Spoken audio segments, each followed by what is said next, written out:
So we're going to talk about revisiting Zimmerman et al. 1998, a landmark paper that my good friend Tony Zimmerman put out in WRR. And it was a landmark paper because of the things we learned from comparing different inverse methods. Excuse me. So this is pre-PEST days. PEST was not really around during the time that we were doing these test problems, but this study that I'm going to talk about this morning stemmed from the fact that Sandia Labs was heading into a certification of the WIP site, an underground storage facility for radioactive waste in New Mexico. And in order to apply for a permit, you had to show a probabilistic dose at a down gradient boundary.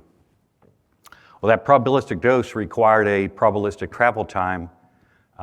We did not have that.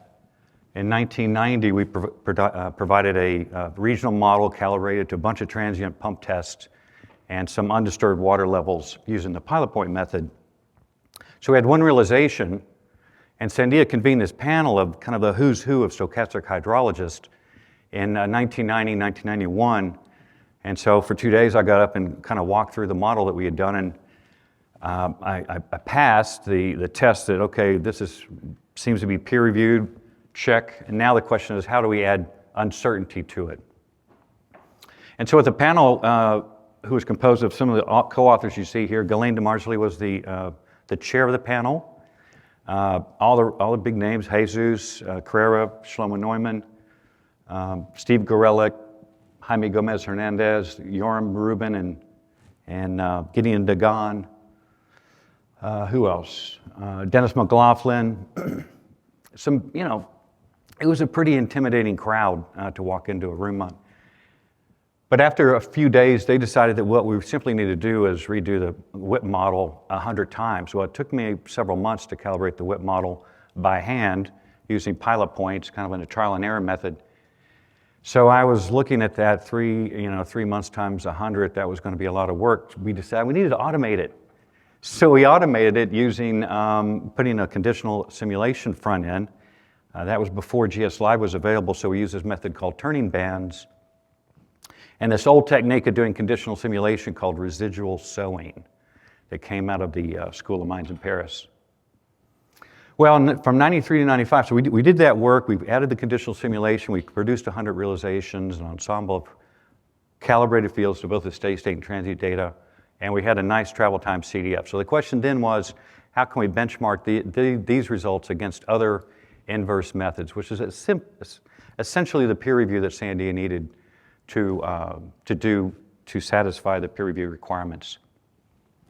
Well, the 92 model that had the turning bands and the ACRIP code, which was a publicly available Kriging code by Raphael Brass at the time. We published that paper in 95 in a 2-part paper that RAM was instrumental in developing. And then, the discussion came, well, we need to benchmark this, so we're going to set up the GXG, which this panel was called, the Geostatistics Expert Group, decided we're going to do 4 test problems, where, of course, you've seen it before.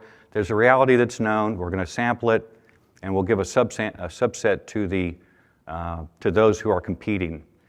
So that's what happened, and then we're going to talk a little bit about those results. So in the GXG had these 7 methods, again, pre-PEST days, that were available in the literature and in practice, but mainly through universities. Alan Gutschart, New Mexico Tech, had this great fast Fourier transform, super fast method, had some limitations. Fractal simulation, my colleagues at Quantisci, Peter Grinrod, basically fractal simulations was to take a fractal field, and they held it fixed, and then they tried to optimize boundary conditions to calibrate the model. It didn't work too well. Linearized co-Kriging by Peter Kitanides, Mike Feenan's PhD advisor. Great tool, very powerful tool, but had some challenges when you got into non-stationary fields. Linearized semi-analytical was Yoram Rubin and Gideon Dagan's method. Very powerful method. A lot of papers on this method, a lot of fast analyses you can do using Yoram's technique. And then, of course, the very famous invert code by Jesus Carrera. maximum likelihood, it was, the 4-part paper we all have seen in 1985 with him and Shlomo Neumann. Very powerful technique. Then our WIP model that Ramrao and I developed. And then Jaime Gomez had, about that time, developed a simplified pilot point method he referred to as a how do you call it? Sequential calibration method. But basically it was a pilot point method. Now the one thing about this, all these techniques had kind of old school geostatistics, with the exception of Jaime, who was an Andre Drenel PhD student from Stanford. And he had just been out of his PhD program for about 5 years, so he was up to speed and fully trained on all the current research that was coming out of Stanford at the time. So the test problems were on. We decided, okay, you get this group together, very friendly, but there was a competition. And so everybody had their own horse in the race. And so the test problem went something like this. We're going to get a subset of the, going to get some heads and transmissivities out of these synthetic realities. And one by one, we're going to analyze those synthetic data sets. We're going to calibrate an ensemble of transmissivity fields, history matched to the whatever head data that we were given. You had to produce an ensemble of travel times from several release points. And then you sent all that into Tony Zimmerman, and he would assess the results. And then we would meet, and he would discuss the results of in another collective meeting that we had with the GXG. So as we were heading to the first test problem, it took about 3 months, excuse me for my voice, it took about 3 months he gave us 3 months to do the test problem, so we'd meet about once a quarter. This is test problem number 1. So in a way, our WIP pilot point method was the incumbent method. We'd been working on the WIP site, we've been developing the tool, and I think, quite honestly, we were expected to do pretty well. Unfortunately, test problem 1, which you see here, so you can see some of the sample locations that we were given.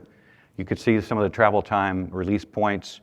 The 4 examples, test problems were, 2 of them were exponential varigrams, some TELUS covariance model, I don't know what that is, but then Tony did he used turning bands for all of these synthetic fields.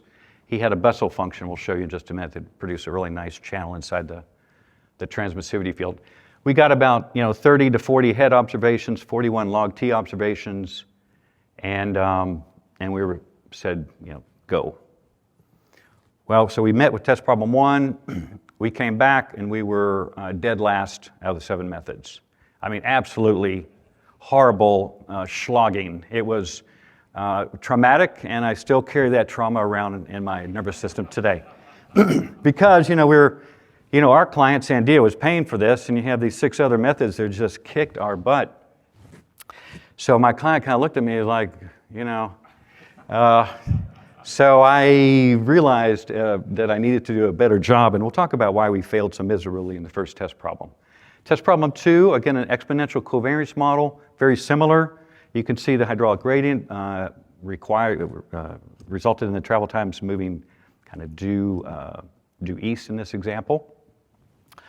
The true correlation links, and all this is in Tony's paper, and I apologize that there's no color slides, but I just ripped these out of the WRR paper that Tony had published. 2 of the last, test problems 3 and 4 had recharge included, as well as some transient data. So if your technique could handle transient data, which some could, some couldn't, you could further condition your fields to that data. Test problems 3 and 4 were very different from 1 and 2. 1 and 2 were stationary fields. The linearized methods should have done very well with test problems 1, and I meant to say that the linearized method really simply, the word linearized refers to the relationship between the residuals of the head and the transmissivity, and the way these various linearized methods envision that. Kitanides' method uses a maximum likelihood to try to find out what the covariance and cross covariance has to be for those 2 data sets to be consistent with one another. The nonlinear methods, which is what Jesus, myself, Jaime, we didn't really assume anything about the relationship. We just kept running the forward problem and calibrating until we reduced our objective function.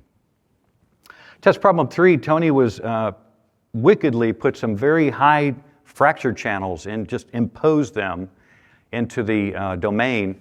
And he gave us a couple of pump tests that you could tease out that they were there.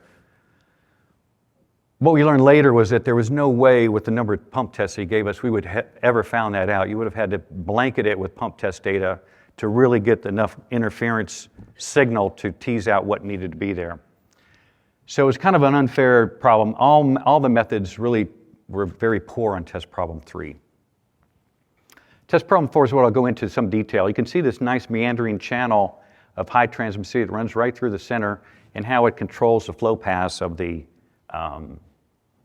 release, of the particles, just advection through the system. So, a couple results. So the true field of test problem 4 is up here on the top left. On the bottom, you see one example realization, and then I provide the ensemble mean. This is Alan Guchar's fast Fourier transform. And the solid black line is the true CDF, and then you can see the 5th and 95th confidence intervals for the methods CDF. And what you can tell from test problem 4, again, a non-stationary field, this linearized method didn't do so great. Just had real challenges. Wasn't able to also to use any of the transient data that was available, so it was just a steady state method. Linearized co-Krieging, while it did fabulous in test problems 1 and 2, which were again stationary fields, steady state, it struggled with the non-stationarity of test problem 4. Now, this is 25, almost 30 years ago. I'm sure that the linearized co-Krieging has probably advanced a lot over the last 2-3 decades. But at that time, it kind of identified where some of the improvements needed to be. Again, kind of way too, the travel times are much slower than the true travel time. Our method, pilot point method, got a little bit better on the, particularly in the center, from about the 40% probability of the CDF up to the longer travel times, but we really missed it on the short travel times. And what I think you can see, if you look at the realization at the bottom and then the ensemble, the beginnings of that channel were starting to come through, but not really very good. And again, this leads to one of the final conclusions I'll come back with, which is we just didn't have a geostat conditional simulation front end that was capable of reproducing something that is complex. However, Jesus and Jaime's methods did very well in test problem 4.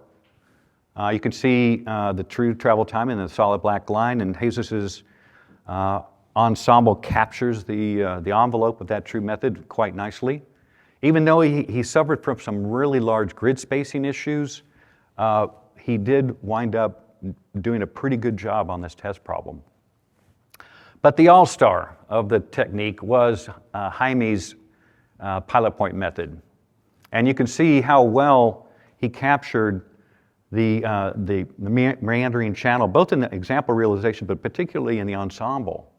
Again, the true field is up here on the top left. And I mean, just an outstanding job. Now, there's a lot of things about this test problem that are too simplified for what we do today. And Ed and Jeremy and I have been talking about, wouldn't it be nice to see how today's techniques could tease out some of these results, and I bet they do a whole lot better job. Tony took all 4 test problems, and then he went to work and really analyzed what it is that we could learn. One of those techniques that he looked at, or data sets he looked at, was how well we matched the semivariogram. So what you see, this is from test problem 1, semivariogram analysis. All of the 7 methods are there. And you might recall we finished dead last test problem 1. I mean, we should have been thrown out of the competition because that was my semivariogram right there. And it was like going to Pluto. I mean, the range on this thing, we could have used satellite. I don't know. But it was bad. It was really bad. And I learned that I need to do a whole lot better job of getting the structural analysis done for the semivariogram if I was going to try to compete. The other thing that we did in test problems 2, 3, and 4 is that we did a prior Monte Carlo to look at how the unconditional first throw of the dice was going to instead of doing 100 realizations, we did 400, and we just called out, we picked the best 100, and said, well, that's going to be our starting point, because back then, in the early pilot point methods, I would, very few inversion, not many inversion projects were going on in industry, so I'd have geologists come up to me and said, oh, so you're throwing fictitious points into your data set. I'm like, well, thank you for saying it that way. So we got a lot of pushback on pilot points, the number of pilot points. So we restricted ourselves to use only the number of pilot points as we had observed T data, which was 40 in these cases.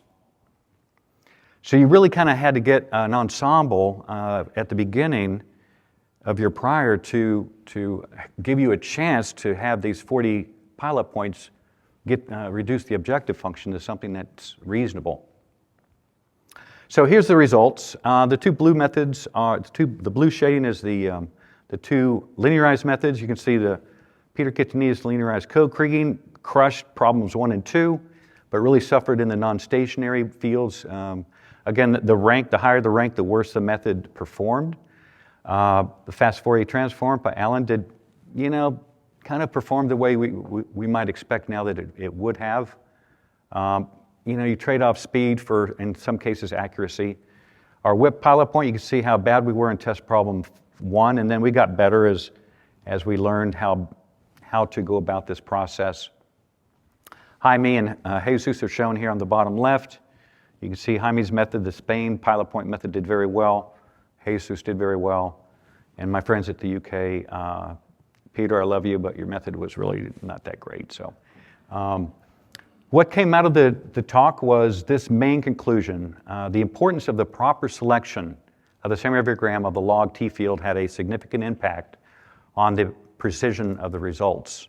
And so you can kind of see that in Tony's paper. He has a nice scatter plot of the results here. And really across all measures of the scores that he produced, the semivarigram, how well you did, really drove your performance. And that was kind of driven home by this example. Test problem 1, again, we were the worst. The true travel time shown in black. You can see our method touched it, but just kept on cruising by it. And Peter's method just did a wonderful job on test problem 1. Just really, really very impressive. Very fast method, too. So, lessons learned. Nonlinear methods generally perform better than on the test problems and linearized, particularly in non-stationary transmissivity fields. Great attention should be given to the geostatistics modeling, including the exploratory data analysis, declustering, to facilitate the proper selection of a semivarigram. The overall superior performance of Jaime's method came down to not only the ability that he had all the GS Lib routines from his PhD program that weren't really even available in the public yet at his disposal. They were part of his method, and he knew how to use them really, really well. So part of it was the analyst's ability to capture the geostatistics of the test problem. And I think we learned that Peter's method was really great at using both the T and the heads data to get a better semivarigram to use in the test problems. So I'll wrap up real quick. The discussion points that this leads to, which of course the theme in the conference is, are we spending enough time on conceptual model development and geostatistical analysis prior to launching our inversion weapons? Because that's really, and we've used the word weapon a lot in the conference, and it's absolutely true. It's just impressive what's available now. But are we making our prior a priority? Should we be demanding more from our site characterization programs in order to give us the data that we need to properly pose these parameter fields into the world of geostatistics? And lastly, are more opportunities needed to teach advanced geostatistics, multi-point methods to the next generation of modelers? These are things that are on my mind and maybe we can talk about later today. Thank you.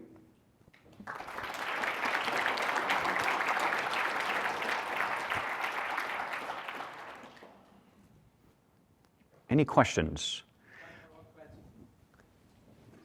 BK. Thanks for talking about this Wonderful paper, Marsh. So one thought when I first read the paper was, I mean, they had to come up with a field which is actually a contrived field, right? Zimmerman used a variogram, basically 2-point geostatistics to test all these approaches. So in some sense, there is that bias about 2-point geostatistics already built into this testing approach. Yep. Would a real-world test, would that have produced different conclusions? I'm sure you've... Yeah. I mean, because I think at the VIP site, the pilot point model worked, which is a real-world site. Whereas here, this prior is contrived with, all the combinations of, and, nature does not use variograms, right? Right, true. So, yeah, absolutely true. Just your thoughts on that. Yeah, I mean, you're right. In fact, there's a little section on the paper on the non-uniqueness of the test problems themselves, right? So there were these conceptual and philosophical discussions we had whether this whole exercise was worth doing simply due to that fact that we're really just testing one realization of many realizations from this generation of the synthetic reality that Tony did.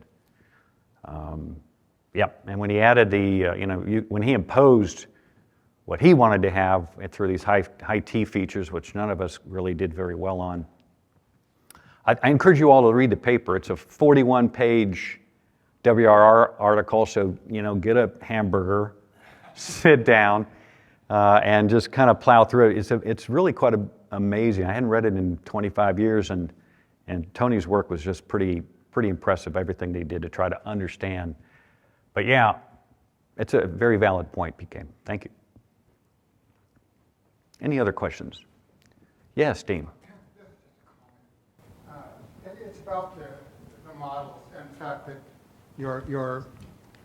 and the fact that your initial models that were set up that generated the data seemed to be Gaussian, and you had another. Okay, and the fact that maybe reality doesn't have variograms. I guess I would argue that reality doesn't have any of our models. And so the fact that it doesn't have variograms, to me, is somewhat irrelevant. Okay. I would use a model that works, I think. And if a variogram model works, then I would say that was okay. Okay. That's great, Dream. Thank you.